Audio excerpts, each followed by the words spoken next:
Hello guys, how are you doing today? I hope you all are doing great.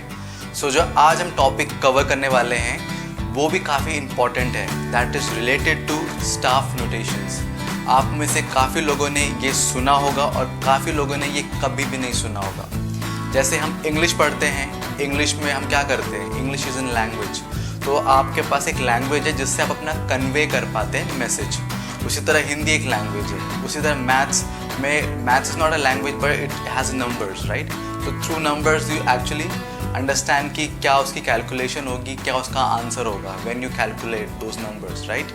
सो ये सब चीज़ें होती हैं। सो स्टाफ नोटेशंस की शुरुआत क्या हुई? जब पहले ऑब्वियसली हमारे पास टेक्नोलॉजीज़ नहीं थी। अभी हमारे पास recording equipments हैं, and then we can record, we can preserve our music, we have internet, we can keep it online, we can keep it on cloud. There are a lot of technologies where we can actually store our music. Earlier we doesn't have all these technologies. तो क्या होता था उस समय, music को लिख के रखा जाता था। तो there was a technique जिससे म्यूज़िक, और ये काफ़ी एडवांस होता रहा, डेवलप होता रहा according to the situation, circumstances, ये इवॉल्व होता रहा।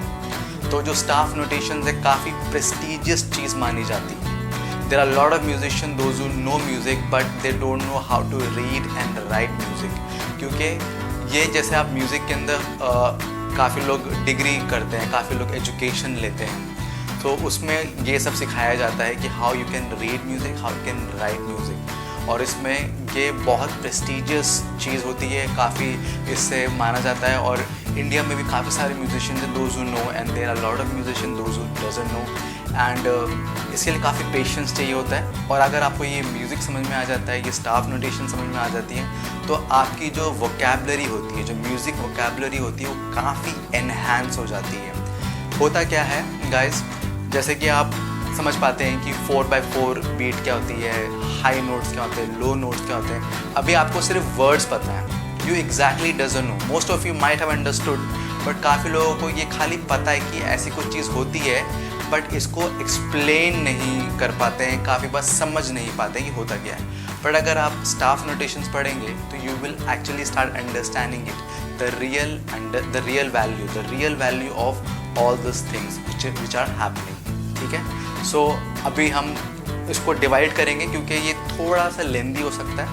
सो I don't want to make this video very long, ठीक है? तो what I will do is I will show you how we start staff notation, जो स्टार्टिंग की जो चीज़ें हैं वो, और स्लोली हम इसको आगे एडवांस लेवल पे ले जाएंगे। And then I will give you some task way you have to read, you have to start playing music through looking at the staff notations, and in future you can even write it.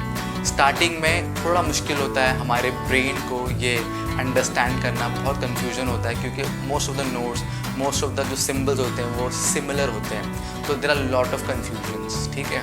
But it's all good, it's all fine. धीरे धीरे हमारा mind, हमारा जो brain है उसको evolve कर लेता है, उसके अकॉर्डिंग इवॉल्व हो जाता है, और हम अंडरस्टैंड करने लग जाते हैं, और बहुत इंटरेस्टिंग होता है, बहुत मज़ा आता है, और बहुत ही गर्व और बहुत ही अच्छा फील होता है एक्चुअली अगर आपने ये सीख लिया तो। मतलब this actually create lot of value to it.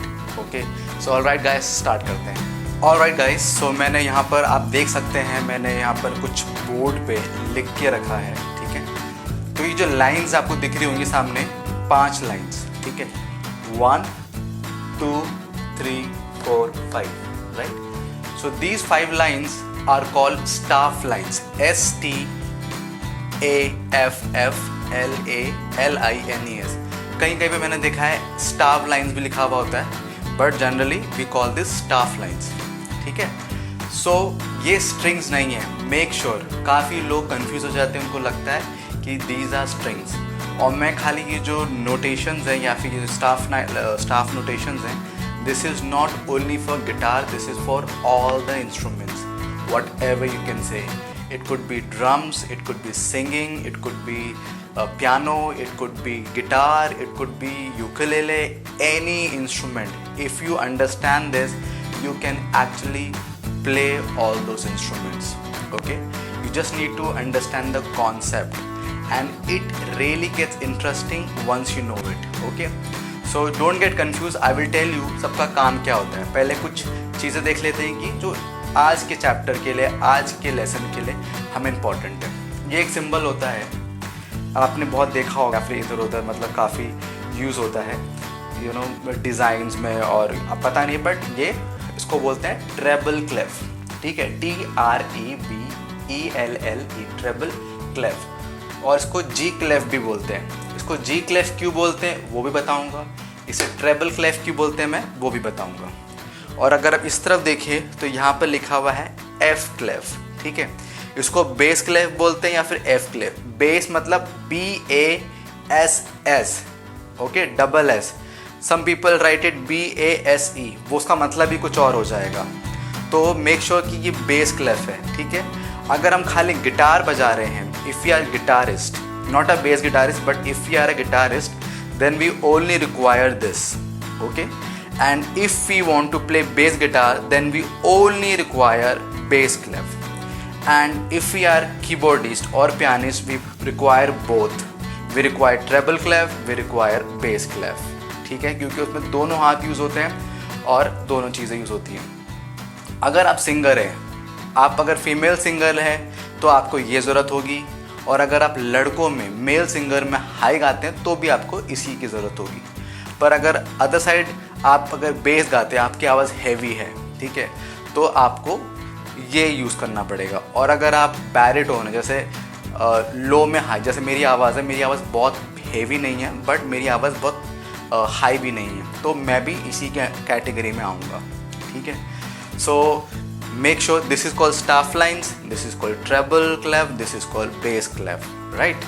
और इसको हम कैसे बनाते हैं मैं आपको दिखा दूं, कैसे इसको यूज़ किया जाता है, ठीक है, क्योंकि ये हमें बताता है कि हमें लो नोट्स पे काम करना है या हाई नोट्स पे काम करना है, ठीक है, मतलब ये साइमल्टेनियसली चल रहे होते हैं। So keep it very cool and relax, I will tell you how it all happens, ठीक है, मैं आपको दिखाता हूँ बना के। इसको अगर हम इसकी बात करें, let's focus on this treble clef only, तो इसको क्या करेंगे, हम ऐसे करेंगे, मिटा देता हूँ नीचे वाला, आप कंफ्यूज ना हो।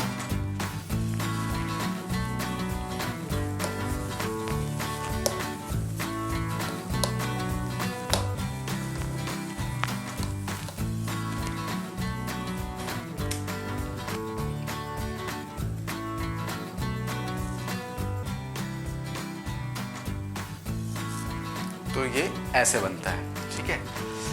और इसके ऊपर हम लोग नोट्स, म्यूज़िक नोट्स बनाते हैं, जो कि ये जो स्पेस है और लाइन के ऊपर बनते हैं म्यूज़िक नोट्स। स्पेस के ऊपर, लाइन के ऊपर, स्पेस के ऊपर, लाइन के ऊपर, स्पेस के ऊपर, लाइन के ऊपर, स्पेस के ऊपर, लाइन के ऊपर। और कहीं म्यूज़िक नहीं बनाया जाता, ठीक है। स्पेस पे, लाइन पे, स्पेस पे, लाइन पे, space, line, space, line, space, line, space, line, ठीक है। अभी मैंने बताया नहीं कि कौन सा क्या होता है। अगर ये वाले नोट्स की बात करेंगे तो ये आते हैं हाई नोट्स की कैटेगरी में। इनकी बात करेंगे हम तो ये आते हैं लो नोट,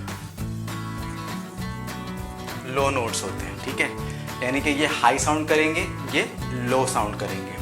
और दूसरी चीज़, आपने अपने घर पे भी काफ़ी म्यूज़िक सिस्टम या स्टीरियो में देखा होगा जहाँ पर लिखा होता है हाई, लो और मिड।